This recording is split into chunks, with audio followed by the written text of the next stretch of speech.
Hi friends, ಕೇಂದ್ರ ಸರ್ಕಾರದ ಅಡಿಯಲ್ಲಿ ಕಾರ್ಯನಿರ್ವಹಿಸುತ್ತಿರುವ ರಾಷ್ಟ್ರೀಯ ರಸಗೊಬ್ಬರ ನಿಯಮಿತದಲ್ಲಿ ಖಾಲಿ ಇರುವ ಹುದ್ದೆಗಳ ಭರ್ತಿಗೆ ಅಭ್ಯರ್ಥಿಗಳಿಂದ ಅರ್ಜಿಯನ್ನು ಆಹ್ವಾನಿಸಲಾಗಿದೆ. ಹುದ್ದೆಯಲ್ಲಿ ವೇತನ ಎಷ್ಟು, ಅಪ್ಲೈ ಮಾಡಲು ಕೊನೆಯ ದಿನಾಂಕ ಯಾವಾಗ ಅಂತ ಹೇಳ್ತೀನಿ. ಸೊ ವಿಡಿಯೋನ ಕಂಪ್ಲೀಟಾಗಿ ನೋಡಿ. ಇನ್ನೂವರೆಗೆ ಯಾರು ನನ್ನ ಚಾನಲ್ಗೆ ಸಬ್ಸ್ಕ್ರೈಬ್ ಆಗಿಲ್ಲ, ಮುಂದೆ ಬರುವ ಎಲ್ಲ ಸರ್ಕಾರಿ ಹುದ್ದೆಗಳ ಮಾಹಿತಿಗಾಗಿ ಈ ಕೂಡಲೇ ಸಬ್ಸ್ಕ್ರೈಬ್ ಮಾಡಿ. ಈ ಕೆಲಸಕ್ಕೆ ಅರ್ಜಿ ಹಾಕಿರೋ ಸಂಖ್ಯೆ ತುಂಬ ಕಡಿಮೆ ಇದೆ, ಕಾಂಪಿಟೇಷನ್ ಕಡಿಮೆ ಇದೆ. ಸೊ ನಿಮಗೆ ಜಾಬ್ ಸಿಗೋ ಚಾನ್ಸಸ್ ಜಾಸ್ತಿ ಇರುತ್ತೆ. ಸೊ ಮಿಸ್ ಮಾಡ್ದೇನೆ ಅಪ್ಲೈ ಮಾಡಿ. ಫ್ರೆಂಡ್ಸ್, ಇಲಾಖೆ ಹೆಸರು ಬಂದ್ಬಿಟ್ಟು ರಾಷ್ಟ್ರೀಯ ರಸಗೊಬ್ಬರ ನಿಯಮಿತ. ಈ ಇಲಾಖೆಯಿಂದ ಕರೆದಿದ್ದಾರೆ. ಸೆಂಟ್ರಲ್ ಗೌರ್ಮೆಂಟ್ ಜಾಬ್ ಇದು. ಹುದ್ದೆ ಹೆಸರು 2-3 ಟೈಪ್ ಹುದ್ದೆಗಳು ಖಾಲಿ ಇದ್ದಾವೆ. ಯಾವ್ಯಾವುದು ಅಂತ ನಾನು ನಿಮ್ಗೆ ತಿಳಿಸ್ತೀನಿ. ಒಟ್ಟು ಹುದ್ದೆಗಳು ಬಂದ್ಬಿಟ್ಟು 17 ಹುದ್ದೆಗಳು ಖಾಲಿ ಇದ್ದಾವೆ. ಅರ್ಜಿ ಸಲ್ಲಿಸೋ ಬಗ್ಗೆ ನೀವು ಆನ್ಲೈನಲ್ಲಿ ಸಲ್ಲಿಸಬೇಕಾಗಿರುತ್ತೆ. ಆಫ್ಲೈನ್ ಪೋಸ್ಟ್ ಮೂಲಕ ಆ ಥರ ಏನಿರಲ್ಲ, ನೀವು ಆನ್ಲೈನಲ್ಲಿ ಪೇ ಕೂಡ ಮಾಡಬೇಕಾಗಿರುತ್ತೆ.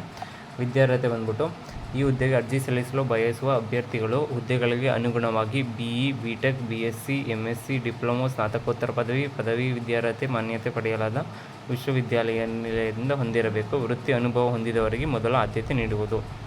ನೀವು BE, BTech, BSc, MSc, diploma, ಸ್ನಾತಕೋತ್ತರ ಪದವಿ ಅಥವಾ ಯಾವುದಾದ್ರೂ ಒಂದು ಡಿಗ್ರಿ ಕಂಪ್ಲೀಟ್ ಆಗಿರಬೇಕು.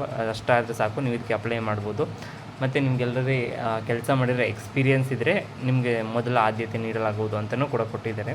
ವಯೋಮಿತಿ ಬಂದ್ಬಿಟ್ಟು ಈ ಹುದ್ದೆಗೆ ಅರ್ಜಿ ಸಲ್ಲಿಸಲು ಬಯಸುವ ಅಭ್ಯರ್ಥಿಗಳು ಹುದ್ದೆಗಳಿಗೆ ಅನುಗುಣವಾಗಿ ಕನಿಷ್ಠ 18 ವರ್ಷ ಹಾಗೂ ಗರಿಷ್ಠ 30 ವರ್ಷ ವಯೋಮಿತಿಯನ್ನು ಮೀರಬಾರದು. 18ರಿಂದ 30ರೊಳಗೆ ಇದ್ದರೆ, ಡಿಗ್ರಿ ಕಂಪ್ಲೀಟ್ ಆಗಿದ್ದರೆ ನೀವು ಇದಕ್ಕೆ ಅಪ್ಲೈ ಮಾಡ್ಬೋದಾಗಿರುತ್ತೆ. ಸೊ ವೇತನ ಶ್ರೇಣಿ ಬಂದ್ಬಿಟ್ಟು ಹುದ್ದೆಗಳಿಗೆ ಆಯ್ಕೆಯಾದ ಅಭ್ಯರ್ಥಿಗಳಿಗೆ ಹುದ್ದೆಗಳ ಅನುಗುಣವಾಗಿ ಮಾಸಿಕ ವೇತನಗಳನ್ನು ನಿಗದಿಪಡಿಸಲಾಗುವುದು. ಅರ್ಜಿ ಶುಲ್ಕ, ಇದಕ್ಕೆ ಅಪ್ಲೈ ಮಾಡಲು ಯಾವುದೇ ಅರ್ಜಿ ಶುಲ್ಕ ಇಲ್ಲ. ಎಲ್ಲರಿಗೂ ಕೂಡ general merit, OBC, SC, ST ಎಲ್ಲರಿಗೂ ಯಾವ್ರಿಗೂ ಕೂಡ ಅರ್ಜಿ ಶುಲ್ಕ ಇರೋದಿಲ್ಲ. ಆಯ್ಕೆ ವಿಧಾನ ಬಂದ್ಬಿಟ್ಟು ಈ ಹುದ್ದೆಗಳಿಗೆ ಅರ್ಜಿ ಸಲ್ಲಿಸಿದ ಅಭ್ಯರ್ಥಿಗಳು ಲಿಖಿತ ಪರೀಕ್ಷೆಯನ್ನು ನಡೆಸಿ ಸಂದರ್ಶನದ ಮೂಲಕ ಆಯ್ಕೆ ಮಾಡಲಾಗುವುದು. ನಿಮಗೆ ಒಂದು ರಿಟರ್ನ್ ಟೆಸ್ಟ್ ಮಾಡ್ತಾರೆ.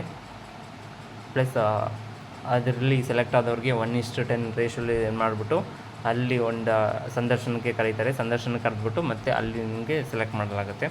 ಅರ್ಜಿ ಸಲ್ಲಿಸಲು ಪ್ರಾರಂಭ ದಿನಾಂಕ ಸ್ಟಾರ್ಟ್ ಆಗಿರೋದು ಈಗ ಡಿಸೆಂಬರ್ 27ಕ್ಕೆ ಸ್ಟಾರ್ಟ್ ಆಗಿದೆ. ಕೊನೆಯ ದಿನಾಂಕ ಬಂದ್ಬಿಟ್ಟು ಜನವರಿ 19. ಅಷ್ಟರೊಳಗೆ ಅಪ್ಲೈ ಮಾಡಿ, ಮಿಸ್ ಮಾಡಬೇಡಿ.